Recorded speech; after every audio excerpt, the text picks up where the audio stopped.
பொறாமை எங்க உருவாச்சுன்னா சாத்தான்ல இருந்து உருவாச்சு. அவன் தேவனை பார்த்தான் சாத்தான், அவர் இவ்வளோ இப்படியெல்லாம் இருக்கிறாரு, தூதரெல்லாம் ஆராதிக்கிறார்களே, அப்ப என்னையும் ஆராதிக்கணும், அந்த ஸ்தானத்தை விரும்பணும், பேராசை, இச்சை.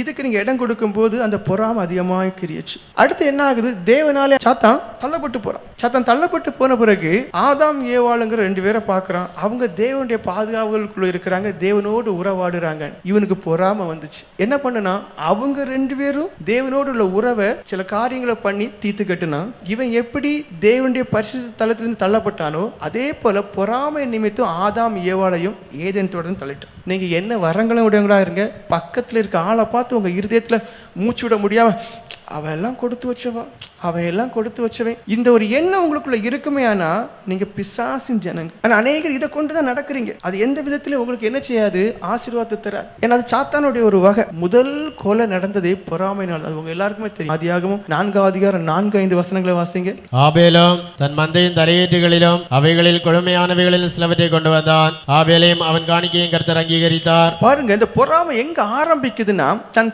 தப்ப உணரக்கூடிய சக்தி கிடையாது. தான் தப்பை ஏத்துக்கிட மாட்டாங்க, அடுத்தவங்களையே குறைச்சிட்டு இருப்பாங்க. இங்க பாருங்க, காயினுக்கு புத்தி இல்லை. தன் தம்பியினுடைய காணிக்கை தேவன் அங்கீகரித்து. அப்ப இவன் என்ன செய்யணும், என் காணிக்கை தேவன் அங்கீகரிக்கும். அப்ப அவன்கிட்ட கேட்டு தெரிஞ்சுக்கிடணும், என் காணிக்கையும் அங்கீகரிக்கப்பட நான் என்ன செய்யணும். சிலருக்கு அந்த புத்தியே கிடையாது, புத்தியே கிடையாது. திருந்தணும், மாறணும், தன்னை சரி பண்ணணும், அந்த புத்தி கிடையாது. தான் இருக்கிற பிரகாரமாகவே இருப்பேன், ஆனா எனக்கு ஆசீர்வாதம். இங்கதான் நீங்க தப்பு பண்றீங்க. இங்க காயினை பாருங்க, நான் மாறவே மாட்டேன், நான் எனக்கு தேவையில்லாத தான் கொண்டு ஆண்டருக்கு கொடுப்பேன், ஆனாலும் அவர் என்ன செய்யணும், அதை அங்கீகரிக்கணும். அங்கதான் வருது பொறாமை. தொடர்ந்து வாசிங்க. காயினையும் அவன் காணிக்கையும் அவர் அங்கீகரிக்கவில்லை. அப்பொழுது காயினுக்கு மிகவும் எரிச்சல் உண்டாகி அவன் முகநாடி வேறுபட்டது. பொறாமை உங்களுக்குள்ள கிரியை செய்யுமே, ஆனால் உங்களால சந்தோஷமா ஒரு மனுஷனுக்கு முகத்தை பார்க்க முடியாது, கண்களை பார்க்க முடியாது, அந்த மனுஷனோடு கூட நீங்க சந்தோஷப்பட முடியாது.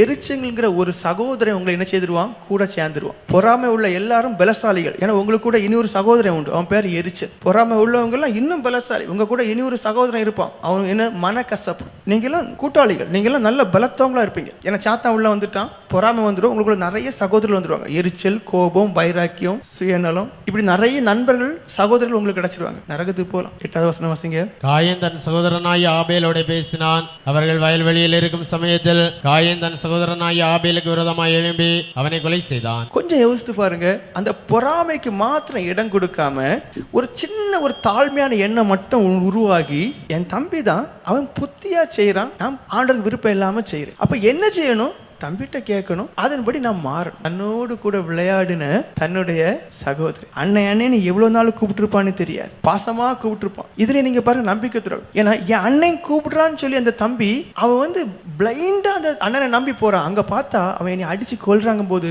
நான் ஒரேடியா உடனே சாவச்சு கொஞ்சம் கொஞ்சமா சாகுவேன். சாகும்போது என் மைண்ட்ல என்னெல்லாம் ஓடி இருக்கும் பாருங்க. என் அண்ணன்னு சொல்லி தானே நம்பி வந்தேன், அண்ணன் காரணமே இல்லாம என்னை அடிச்சு கொல்றானேன்னு சொல்லி அந்த சாகும் போது அந்த மனசுல என்னெல்லாம் யோசனை வரும் பாருங்க. எல்லாத்துக்கும் காரணம் என்ன, ஒன்னே ஒண்ணுதான், அந்த பொறாமையை நீங்க வளர விடுறீங்க. உங்க சொந்த சகோதரி வெளிநாட்டுல வேலை பார்ப்பா, நல்ல குடும்பமா இருக்கும், நல்ல புருஷன் கிடைக்கும், இல்ல அவங்களோட பிள்ளைங்க நல்லா இருக்கும், அதை பார்த்து எரிச்சல் போட்டுறவங்க இவ்வளவோ இருக்கு. அது ஏன் சகோதரி தான், சரி எனக்கு இல்ல, அவன் நல்லா இருக்கு, அந்த மனநிலை வரல. அப்ப உங்களுக்குள்ள பொறாமை இருக்குமையானால் அது ஏதோ ஒரு எண்ணம் என்று மட்டும் எண்ணாதுங்க, சாத்தா உங்க கூட இருக்கிற.